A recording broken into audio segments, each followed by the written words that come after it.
Kung hindi mo kayang lumipad, tumakbo ka na lang. At kung sakaling nahirapan kang tumakbo, maaari namang maglakad. At kung nahirapan kang maglakad, kunin mo sa pagapang. Kinakailangan magpatuloy tayo, mga kapatid, sa paglilingkod sa Panginoon. Sa tayo ng ating Bible, naroon na tayo ng salita ng Panginoon.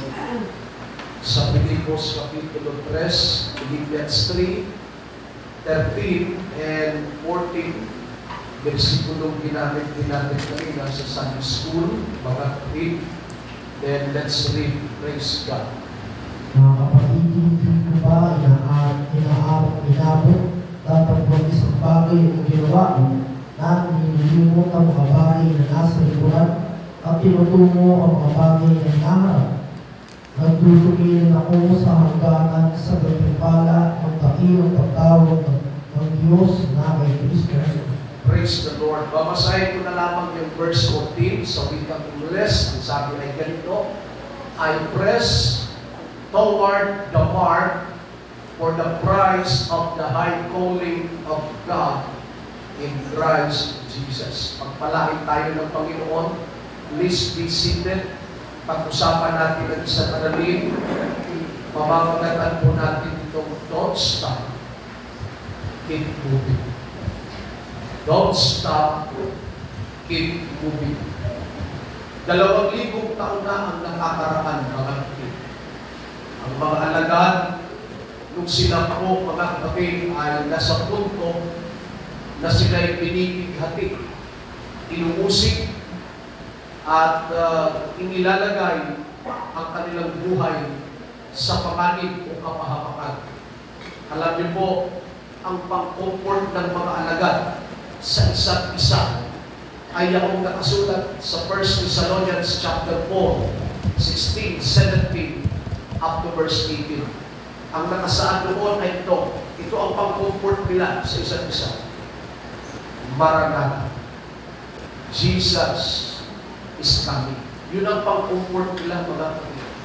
Kapag sila ay nasa bingit ng alanganin o kamatayan, yun ang kanilang sinasabi sa isa't isa.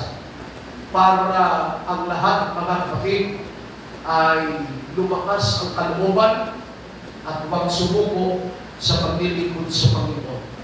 At gayon din naman, ini-encourage kayo, mga kapatid, mula sa talata ng Biblia. Jesus is coming. Kung yan ay sinabi ng mga alagad, mga kapatid, 2,000 taon na ang nakalilipas. Gaano kaya kalapit ang Panginoon sa panahon natin ngayon? Praise the Lord. Don't stop. Keep moving. Kung ikaw ay nagbibisikleta, praise God, habang patuloy mo pinapadyakan ang pedal ng van, hindi ka matutumba. But if you stop, pag tumigil ka sa pagpedal, of course, you drop. Babagsak ka, mga. Huwag tayong tumigil, huwag tayong mapagod, tayo'y magpatuloy. Noong Sunday, nabanggit ko na po, mga kapatid, sa inyo, ang quotation ito, at muli kong babanggitin. If you can fly, then run. If you can run, then walk. If you can walk, then crawl. You must keep moving forward. Kung hindi mo kayang lumipad, tumakbo ka na lang. At kung sakaling nahirapan kang tumakbo, maaari namang maglakad. At kung nahirapan kang maglakad, kunin mo sa pagapang. Kinakailangan magpatuloy tayo, mga kapatid, sa paglilingkod sa Panginoon. Praise God. Ang tao, mga kapatid, minsan ay nakakaranas ng paglalamig o struggle sa pananampalataya. And you know what? May mga Kristiyano sumusuko at umaayaw sa pananampalataya. Ngunit, alam naman nila ito. Alam naman natin ito.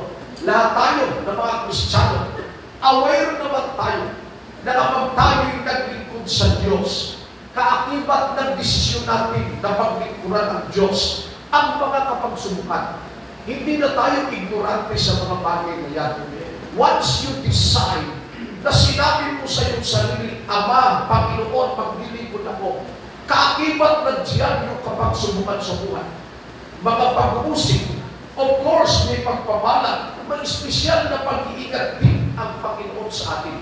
So, sakot-salit ang maaari natin maranasan kapag tayo naglingkod sa Diyos. O hindi ba, sinabi na kaya ni Apostol Pedro sa Panginoon, dyan sa Mark, mga kapatid, chapter 10, sabi ni Apostol Pedro, narito, Panginoon, iniwan namin ang lahat, sumunod kami sa iyo. Iniwan namin ang aming kamag-anakan, ang aming bahay, ang lahat ng importante at mahalaga sa amin. Iniwan namin. Ang tanong ni Apostol Pedro, ano ang mapapala namin sa pagsunod namin sa iyo? Alam niyo po, sumagot ang Panginoon. Ang sabi ng Panginoon kay Apostol Pedro, walang taong nag-iwan ng kanyang bahay, mga mahal sa buhay, asawa, anak, lahat ng malapit sa kanya, na hindi magtataw ng 100 ulit sa buhay na. Pero dagdag pa ng Panginoon, mga kapatid na ito. Ngunit, kaakibat nito ang pagpupusik, kaakibat nito, dagdag ng Panginoon, ang mga pagsubok sa buhay na ito. Praise God. Bakit kahit alam na natin minsan, ang Kristiyano, mga kapatid, ay nadanas ng gano'n, pero dumarating pa rin sa punto na nadadaig o natatalo tayo. Mga kapatid, maaaring nalimutan natin ang 5 bagay na ito. Ano yun, Pastor? Now, please consider this 5-letter D in serving God. Ano yun, mga kapatid? Number 1, desire. Tandaan natin yan, mga kapatid, sa paglilingkod natin sa Panginoon. Una, desire or pagnanasa. Ano yun, Pastor? Basahin muna natin ang Marcos 11:24. Ganito po nakasaad sa Bible. Kaya nga sinabi ko sa inyo, kung lahat ng mga bagay na inyong itinadalangin at hinihingit ay magsisampalataya kayo na inyong sinukat na at inyong makakapit. Therefore I say unto you, what things soever you desire, everything begins from desire. It is a stimulant or springboard to accomplishment. Pagnanasa. Ano ito, Pastor? Pagnanasa na magbigay ng kaluguran sa Diyos. Pagnanasa na maparangalan ang pangalan ng Diyos na buhay sa ating mga buhay. Listen, alam po natin, mga kapatid, ang alipin o lingkod ng Diyos sa Biblia. Ang isang alipin, wala siyang ibang desire, wala siyang ibang ninanasa, mga kapatid, kundi mapaluguran niya ang kanyang hari. Nakakapanood tayo ng ilang mga teleserye, ng ilang mga labas sa telebisyon, lalo na yung mga labas ng mga Koreano. Yung mga alipin, mga kapatid, doon, kahit ibuwis nila ang kanilang buhay, alang-alang sa kanilang hari, gagawin nila yun. Kahit isakripisyo nila, mga kapatid, yung kanilang buhay, para lang sa kanilang Panginoon, gagawin nila yun. Ganon sila ka-dedicated, ganon nila kamahal, yung kanilang hari na kanilang pinaglilingkuran, na kahit ibuwis nila yung kanilang buhay, ay kanilang gagawin. Mga kapatid, maging sa paglilingkod sa Diyos, pareho po yung diwa. Tayo na mga alipin o lingkod ng Diyos, wala tayong ibang desire, kundi ang mapaluguran, mga kapatid, ang Diyos sa buhay natin. Yun lang. Kahit walang kapalit. Kahit walang kapalit. Mag-magnify, mag-glorify lang ang pangalan ng Diyos sa ating mga buhay. Yun ay malaking gantimpala o pagpapala na sa ating mga. O hindi ba, nabasa natin ang aklat ng Lucas, ang damdamin ng isang alipin para sa kanyang Panginoon. Sa Lucas 17:7 hanggang 10, maliwanag na sinabi ng Biblia ng Panginoon sa Kristo yung kalalagayan, mga kapatid, o damdamin o tayo ng isang alipin. Let's read verse 7. Datapwat sino sa inyo ang may isang alipin na Alipin, nag-aararo sa bukid o nag-aalaga ng mga tupa. ulitin ko po, yung alipin, nasa bukid, nag-aararo, nag-aalaga ng tupa. Then, Na pagkaman iyang galing sa bukid ay magsasabi sa kanya, parito ka agad at maupo ka sa dulang ng pagkain. then, At hindi sasabihin sa kanya, ipaghanda mo ako ng maahapunan at magbigis ka at paglingkuran mo ako. Hanggang sa ako'y makakain at makainom at saka ka kumain at uminom. o tingnan niyo po, mga kapatid, yung diwa, yung kalalagayan ng isang alipin. Isang alipin galing sa bukid. Ano ginawa niya? Nag-araro. What else? Nag-alaga ng tupa. Pagod na pagod. Gutom na gutom. Galing sa pagtatrabaho sa bukid. Nung siya'y umuwi, nadapnan niya ang kanyang Panginoon o ang kanyang master. At pagdakay, inutusan siya. Wika ng kanyang master o alipin, ipaghanda mo ako ng mahapunan. Mag-ayos ka, maglinis ka, magbigkis ka, at paglingkuran mo ako hanggang ako'y makakain at makainom. At saka ka kumain at uminom pagkatapos ko mabusog. Kita niyo po yung alipin, mga kapatid. Itong alipin na ito, naggaling sa bukid, nag-araro, pagod, gutom. Pagdating sa bahay, naabot na niya sa ganong sitwasyon yung kanyang amo o yung kanyang master. At pagdakay, inutusan siya. Siya na alipin, siya, mga kapatid, na naglilingkod, makapagsasabi ba sa kanyang Panginoon o sa kanyang master, mamatay ka muna, sobra ka na. Nandoon ako sa bukid, maghapon akong nagtrabaho doon, samantalang ikaw nandito lang sa iyong bahay at wala kang ginagawa. Bakit hindi ikaw ang magluto? O bakit hindi ikaw ang magsandok? O bakit hindi mo paglikuran ang sarili mo? Yabang ako'y pagod. Di sana'y sinabi mo walang sa akin. O magpahinga ka at uminom ka. At kapag nakabawi ka na ng lakas, paglikuran mo ako. Pwede bang sabihin yun ng alipin sa kanyang Panginoon? Pwede ba, mga kapatid? Hindi. Bakit po? Kasi nga, siya'y alipin o siya'y tagapaglingkod. At dahil siya'y alipin o tagapaglingkod, buong puso niyang gagawin yung mga bagay na iniutos sa kanya. Tingnan natin yung versikulo 9. Nagpapasalamat baga siya sa alipin. Ang amo ba ay magpapasalamat sa alipin sapagkat ginawa yung iniutos ng kanyang boss o ng kanyang Panginoon o ng kanyang amo? Sasabihin ba ng kanyang amo, "Uy, salamat ha, pinaglingkuran mo ako"? Hindi rin. Bakit po? Kasi ginawa lang ng alipin kung ano yung trabaho na dapat niyang gawin. Normal lang yun. Pagkatapos niyang gawin yun, lahat ng pinag-utos sa kanya, tingnan natin yung verse 10, mga kapatid. Gayon din naman kayo. Gayon din kayo, inihambing ng Biblia yung kalalagayan natin sa kalalagayan ng alipin na binabanggit ng Lucas 17. Ganon din kayo, sabi ng Bible. Tuloy.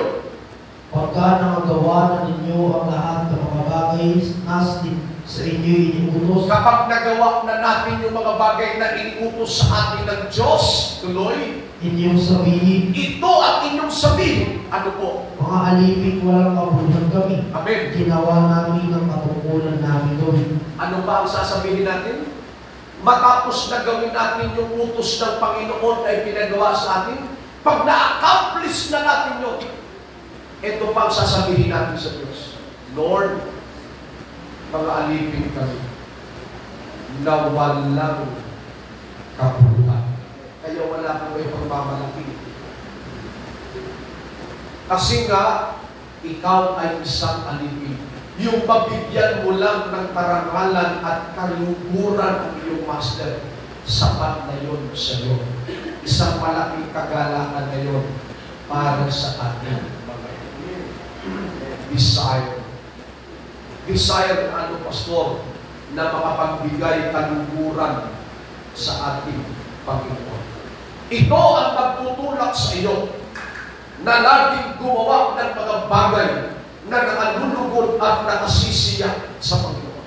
Kaya kapag nawala na yung desire, mga kapatid, hindi ka na magiging pursigido sa paglilingkod sa Panginoon. Wala na yung nasa, yung desire na mabigyan ng kaluguran ng Panginoon.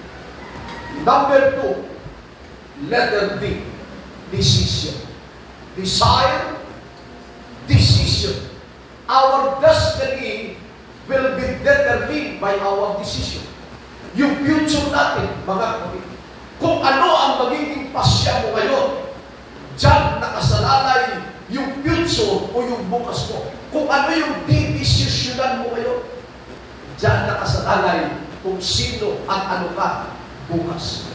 Kaya every decision na ginagawa namin sa ating buhay, napakahalaga yun.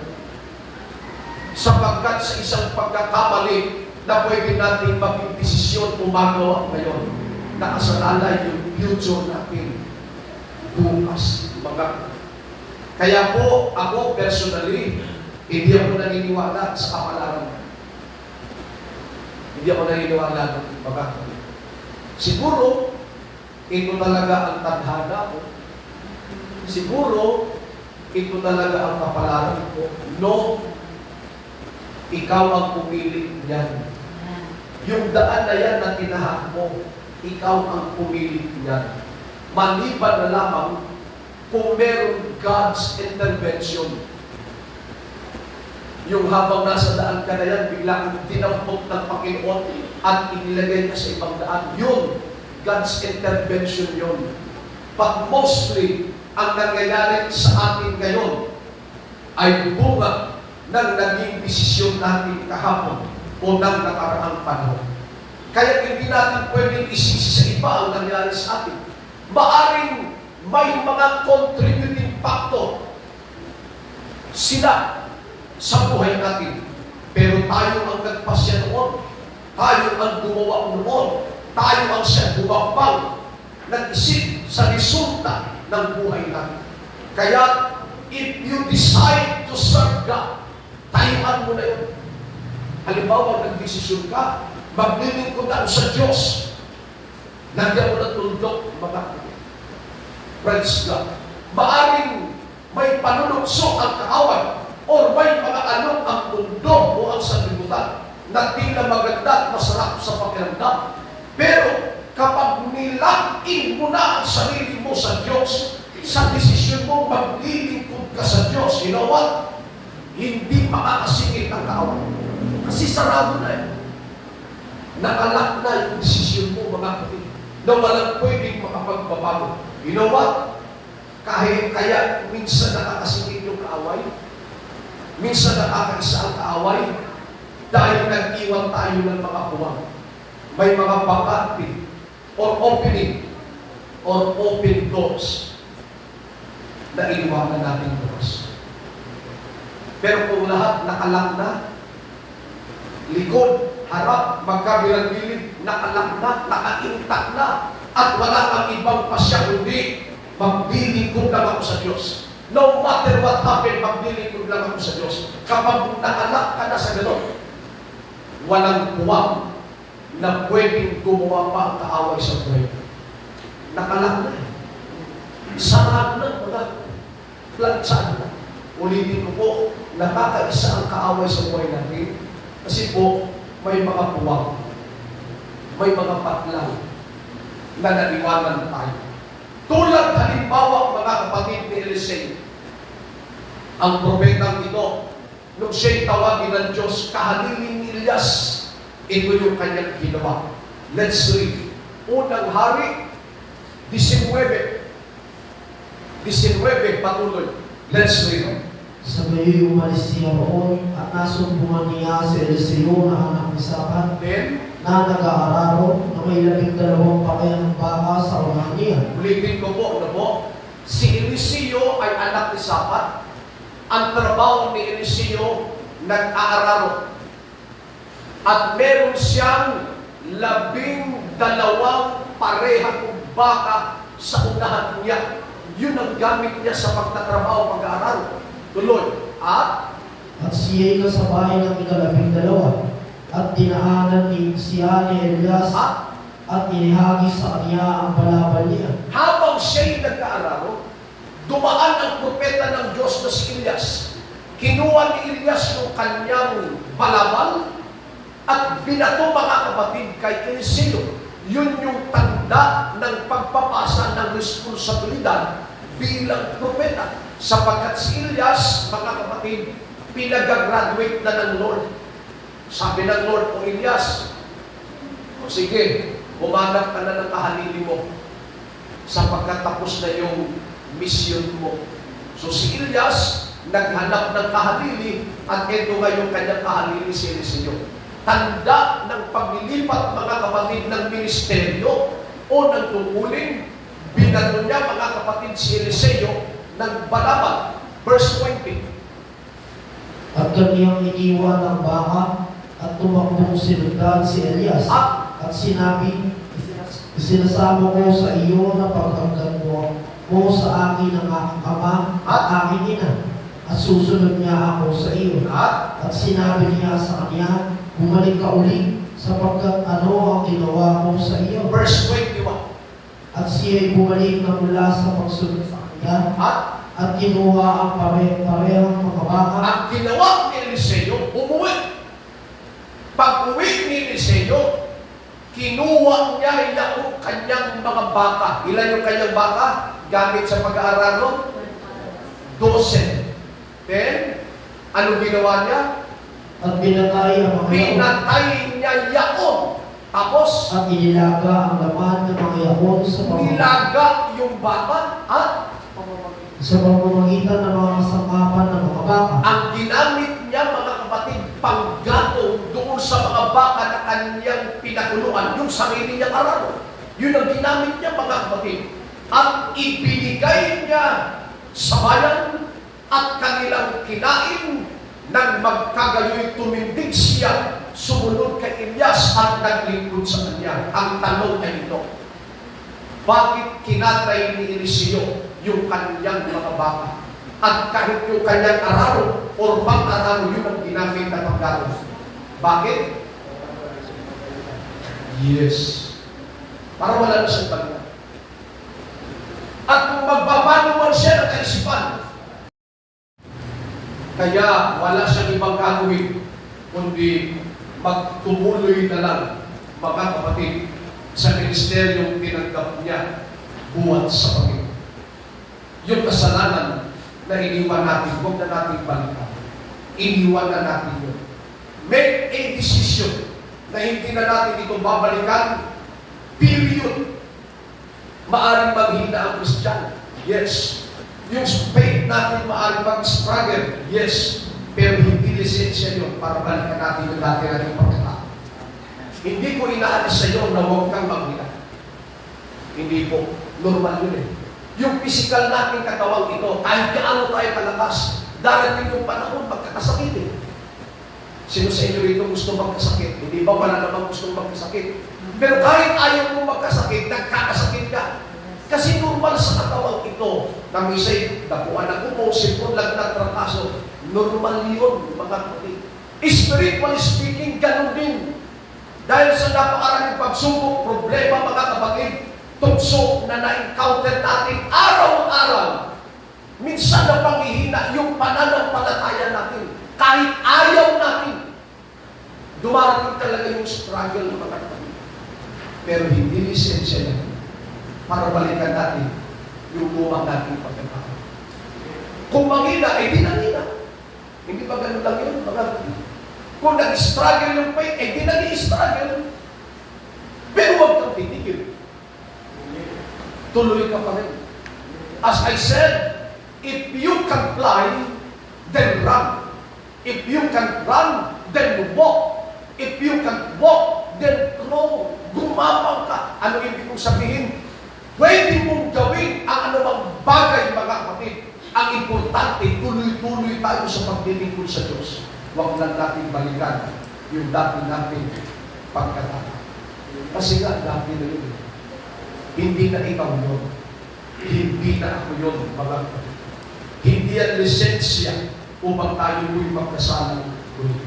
Ang desisyon ni Josue, praise God, na kanyang sinabi sa bayang Israel ay ito. At magandang pananganan din natin ang salita ito. Josue 24:15. Let us read. At kung inaakala ninyong masama na maglingkod sa Panginoon, Amen. ay piliin ninyo sa araw na ito kung sino ang inyong paglilingkuran. Amen. Kung ang mga Diyos ng inyong mga magulang na pinaglingkuran sa daang roon ng ilog, Then, o ang Diyos ng mga Amoreyo na ang lupain nila ay inyong tinatahanan, ngunit sa ganang akin ngunit sa ganang akin at ng aking sambahayan ay maglilingkod kami sa Panginoon. praise God, isave din natin pamilya natin. Kung yung iba ayaw maglingkod sa Diyos, sa kabila ng pagpapaalala at panalangin natin, wala na tayong magagawa doon. Pero isecure natin, isave din natin ang ating pamilya. Gaya ng sinabi ni Josue, para sa akin, as for me and my house, we will serve Him. Kung ayaw no, sige, okay lang. Pero yung pamilya kong isisecure ko, maglilingkod kami sa Panginoon. Praise God. Ikatlo, sa letrang o tipik D na ating pinag-usapan ay dedication. Desire, decision, dedication. Ang mga komunista, ano ang nagtulak sa kanila upang mamatay at pumatay kung kinakailangan para sa kanilang ipinaglalagang ideolohiya? Ano ang nagtulak sa kanila? To the point that they are willing to give 70% of their income to the party. Kaya nilang gawin yun. Sa church nga, mga kapatid, 10% na ang ating pong ibinibigay sa Panginoon. Pero sa mga komunista, almost 70 to 90% yung kanilang ibinibigay, mga kapatid, sa kanilang partido. Bakit nila nagagawa yan? Ano ang nagtulak sa kanila para gawin yun? Walang iba kundi yung kanilang dedikasyon sa party. Yung dedication nila, mga praise God. Dedication speaks about loyalty. When we say loyalty, when we say dedication, ang simpleng kahulugan yan ay ito. Hindi ka natitingin sa iba. Hindi mo siya ipagpapalit. Yun ang loyalty. Yun ang dedication, mga kapatid. Na kahit anong paninira pa ng iba, dahil ikaw ay loyal at dedicated, mga kapatid, hindi mo alam yun, hindi mo pinakikinggan yun. O tingnan nyo, mga kapatid, yung mga solid Marcoses. Kahit anong kulang, kahit anong bato, mga kapatid, doon sa kanilang iniidolong presidente. O dahil loyal sila, mga kapatid, kahit ano nangyari, ganun pa rin sila. Mula doon sa tatay hanggang ngayon sa anak. O hindi ba solido sila, mga kapatid? Ganon ang loyalty. Kung ito, mga kapatid, ay kayang gawin ng tao para sa partido, kung ito ay kayang gawin ng tao para sa isang tao, hindi ba dapat ganito ang damdamin natin para sa Diyos? We are loyal and dedicated, mga kapatid, to God. We must be loyal and dedicated to God. Praise God. Maaring maganda yung ipinapakita ng kaaway. Maganda, mga kapatid, yung pinipresent ng kaaway sa ating harapan at ating paningin. Pero maging loyal tayo mga kapatid sa ating Panginoon. Na Lord, ano man ang nangyari, sa'yo lang ako, Panginoon. 2 Timothy chapter 2, verse 3 to 4. Tingnan niyo po, mga Pakipagtiis ka sa akin ng mga kahirapan, gaya ng mabuting kawal ni Kristo Jesus. verse 4. Sino mang awal na nasa pagkakawal ay hindi at naalubilo sa mga bagay ng buhay na ito upang siya'y kalugdan niya o nagtala sa pagkakaawal. See, yung mga kawal, dedicated sila sa kanilang trabaho. Why? Upang sila'y kalugdan niya o nagtala sa pagkakaawal. Yung naglagay sa kanila bilang kawal, mga kapatid, sila'y dedicated sa kanilang sinumpaang tungkulin. Why? Para mag-bless nila. Yaong nagtalaga sa kanila sa pagkakawal.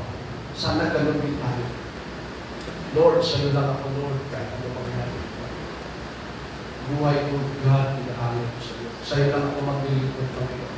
Hanggang sa kamatayan, Panginoon, hindi po ako bibigay, hindi po ako bibigay. Mag-i-struggle ang faith ko, Lord, pero mananatili ako sa paglilingkod sa iyo, Panginoon. Dapat magkaroon tayo ng ganun damdamin, mga simbolika. Praise God. Isang Kristiyano na-convert sa ministeryo ni Juan around 160 AD. Sino itong si Polycarp, Pastor? Si Polycarp, mga kapatid, ay isang Kristiyano na na-convert sa ministeryo ni Juan minamahal.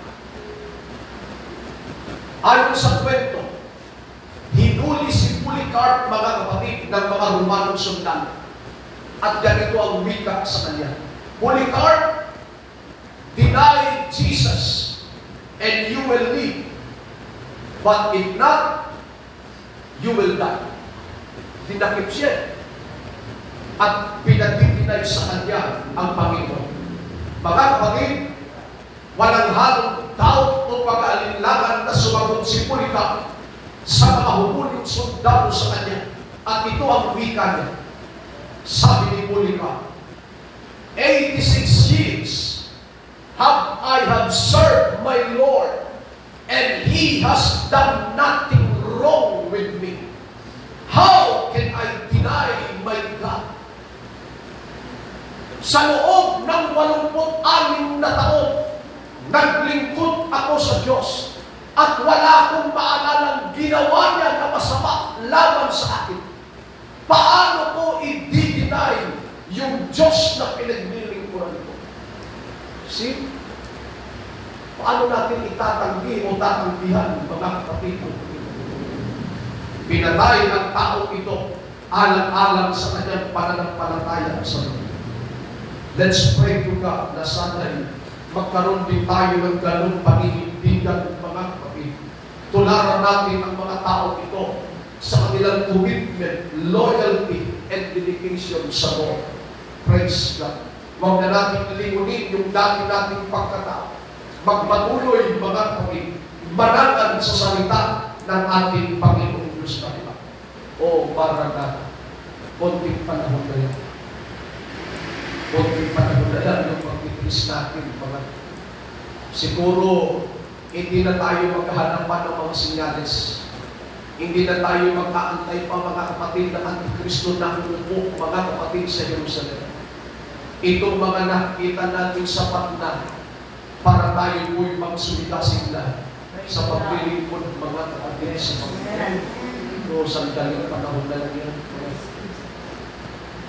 The system is already there.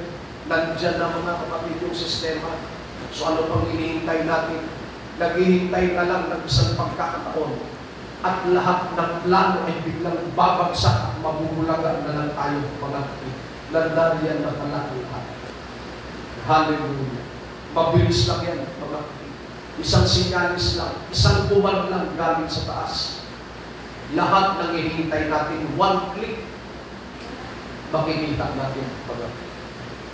Praise the Lord. Ika-apat, discipline. Discipline living involves self-control, self-denial, sacrifices. It also involves renunciation of anything that hinders of our goal. Mga mabigat ito. Mabigat ito. Why? Madaling pumuna sa iba. Pero baka hindi natin nakikita ang ating sarili. Kaya ako'y nag-iingat din. Sapagkat baka pagkaturo mo sa iba, ang una ko palang dapat turuan ang ating sarili.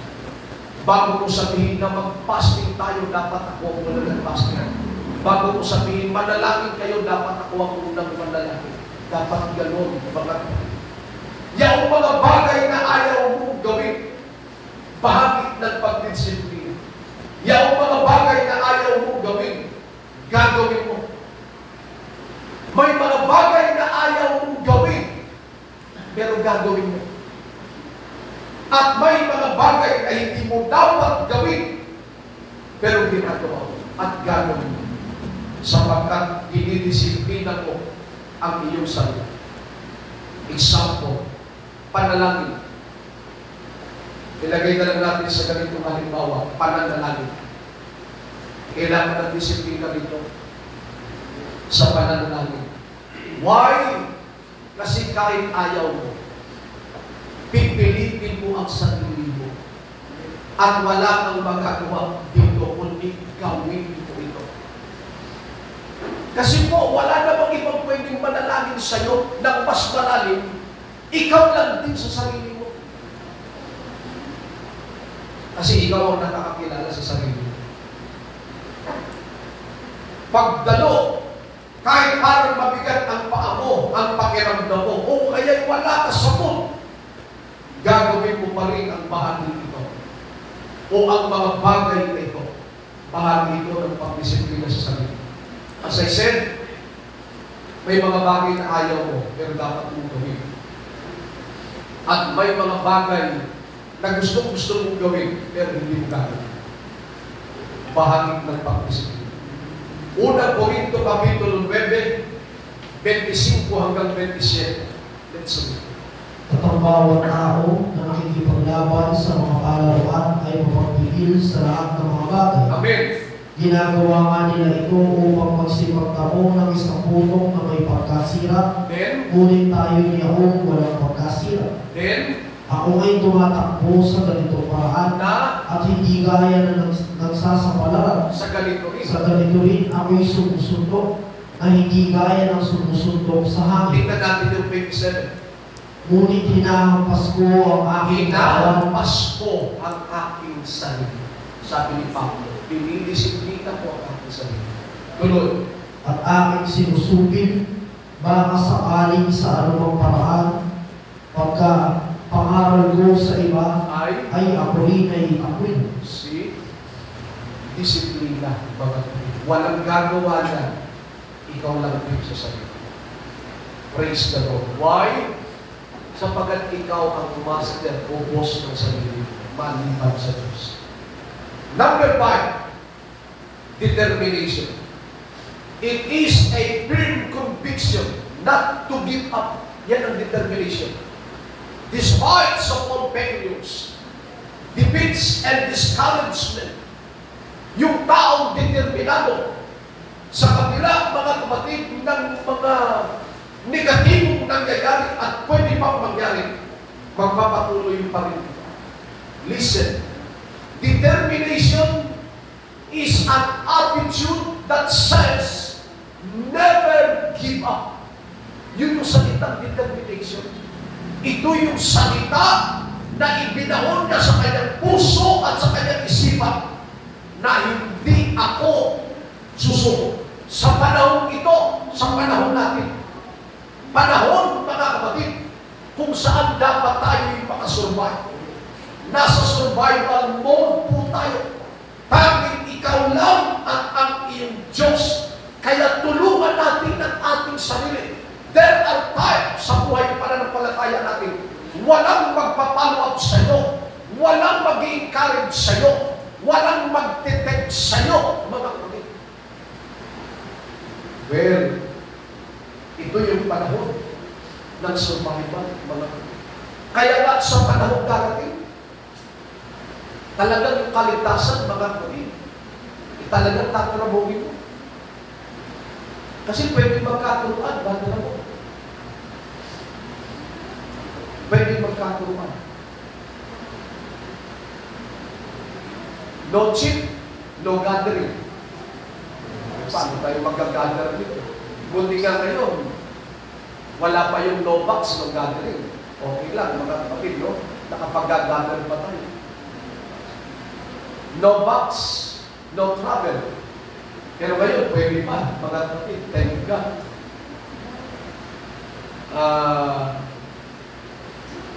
Walang makabibili, walang makapagbibili ng walang box. Pero ngayon, pwede pa sa atin. Sa ibang lugar, hindi na pwede. Mga kapatid. Well, yung bakuna, okay pa rin yan, no? Huwag po kayong matakot kung magbabangat. Kung nabakunahan tayo o hindi pa nabakunahan, walang problema yan. Okay lang yan. Huwag lang yung isang bakuna na ibabakuna sa ating mga kapatid na nakasanalay na yung ating pananampalataya. Huwag lang yun. Yung bakuna na yan, okay pa yan.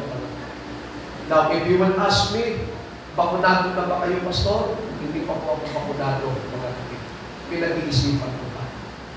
Praise God. Gusto kasi pag pinakunahan ako, mga kapatid, bakunado yung lahat. Bakunado dito, bakunado dito. Gusto ko bakunado ko lang, mga kapatid, para talagang protektado ko, mga kapatid. Kasi, yung box ngayon, kahit sabihin mo fully vaccinated ka, hindi pa rin eh. Kasi when you say fully vaccinated, meaning, hindi mo na kailangan ng booster. Kasi fully na ka eh, fully vaccinated. Meaning, hindi mo na kailangan ng another vaccine. Ang Israel ngayon, nasa panglima na sila. 5 booster. Nasa panglima na sila. And yet, laganap ang Delta virus mga kapatid sa Israel. How come that this country, itong bansang ito, na fully vaccinated, how come ganun pa rin katindi ang Delta virus? Ama yung sinabi ni Brother Alex, mga kapatid, usap kami kanina, wala talaga sa vaccine yung ating proteksyon. Nasa Diyos talaga. O yung box card ninyo, gamitin ninyo para makapag-travel kayo, makapagod pa dito, o gamitin ninyo. But I tell you, hindi yan ang proteksyon ninyo para kayo ilayo sa lahat ng anumang uri ng sakit. Hindi po. Diyos lang talaga ang proteksyon natin. Hallelujah. Meron din ako ng box card sa pagbibili ako sa kalimutan. Hindi naman tinatanong, di ba? Hindi naman tinatanong kung ikaw ba talaga si Alejandro Sanguenza. Hindi naman tinatanong. Oo, hindi naman tinatanong. Pahirapin mo na ako, bibili ako sa kalimutan. Praise God. At saka pag-decided na ako, pipila na lang ako. Praise God. Naalala ko si Pastor Joy, tumawag sa akin, Tol! Sabi niya sa akin, Tol! Tulungan mo ako mag-decide.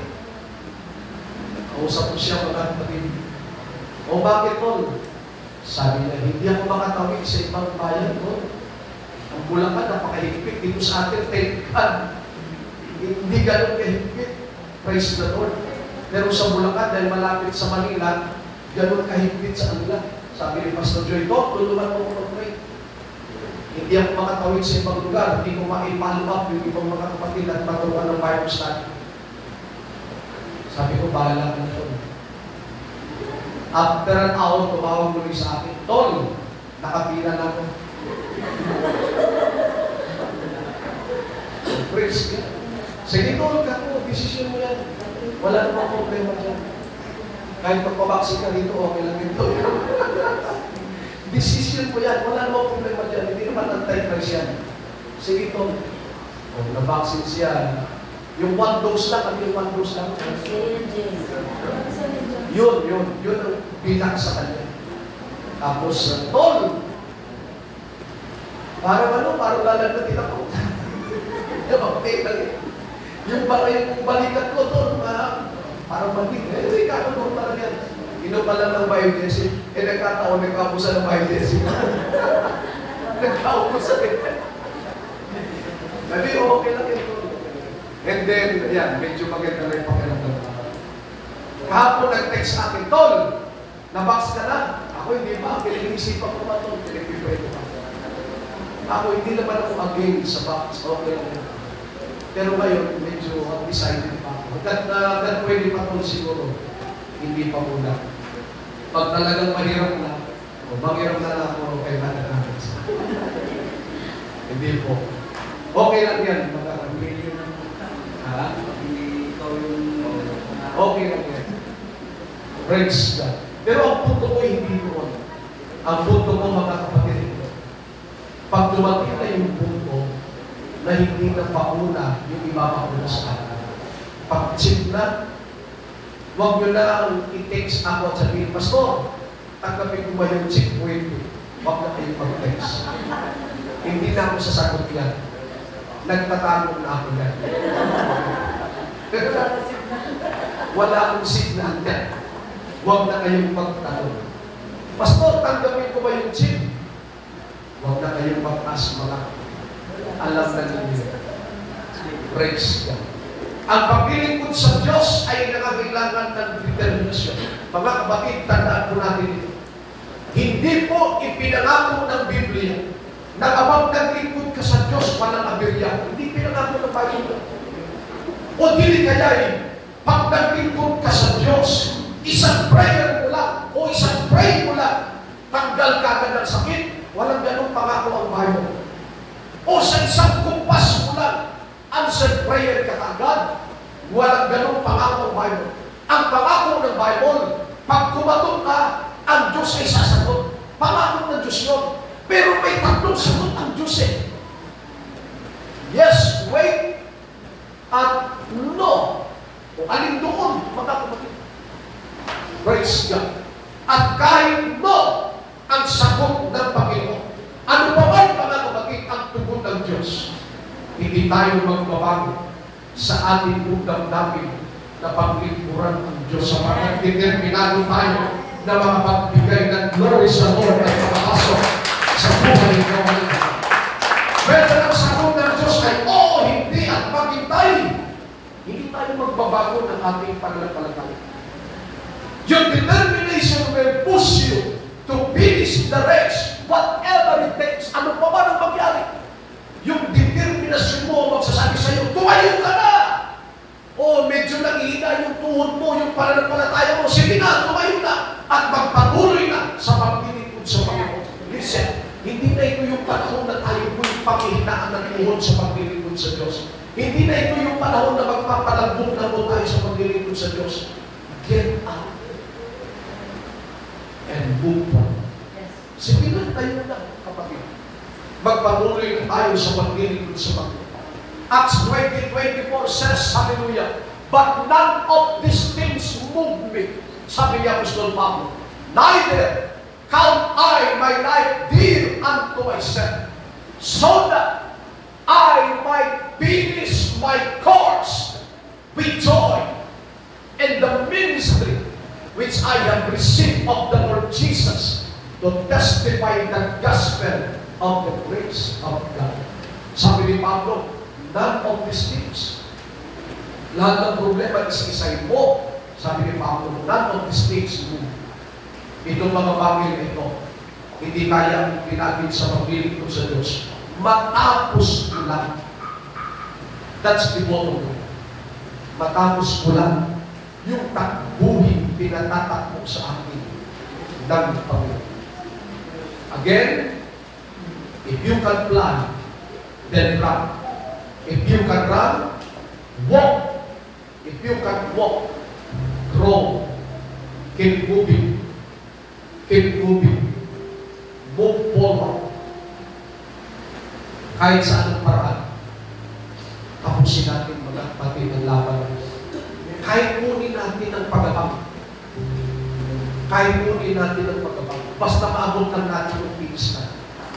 Kahit half dead na tayo, mga kahit yung buhay natin halos mawala na. Importante, maabot na natin yung finish line. Yung lang naman ang importante doon, mga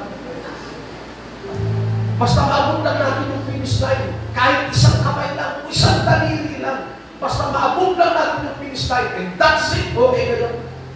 Huwag lang tayo ibigay mga sa kalagitnaan ng laban. Kasi lugi tayo. Sipin nyo, ang haba na ng tinakbo natin, ang iglesia nito, 24 years na. Ang haba ng mga kapatid, hindi na biro yung tinakbo natin. Pero kung bumigay tayo ng isang saglit, sayang, yung taon, panahon, na pinag-ikot natin sa konting pagtitis na lang, mga 5 years, malapit na yun. O let's say 10 years, sandaling panahon na lang. Kita nyo, tapos ngayong January, o Pebrero na lang. See, sandaling panahon na. Kahit huwag natin mailagay yung buo natin pagkatao doon sa ministry, maabot na natin yung pinakaguwin. Abot nila natin, okay na yung pagkat. O hindi ba sa takbuhan, gano'n lang naman. Yung sa parte mo lang ng katawan, ang umapak doon sa pinaka-borderline, consider yung na-finish o nagtakbay. Gano'n lang naman. Maabot lang natin. Sa tip ng ating daliri, maabot lang natin yung finish na. Okay na yun. Consider pa na nagtagumpay. Kaya huwag kang lumimpa, huwag kang sumuko, kahit ulit yung nagpagawa ka kami. Gawin mo, matapos na natin ang pag-uwi. Share the all step. Hallelujah.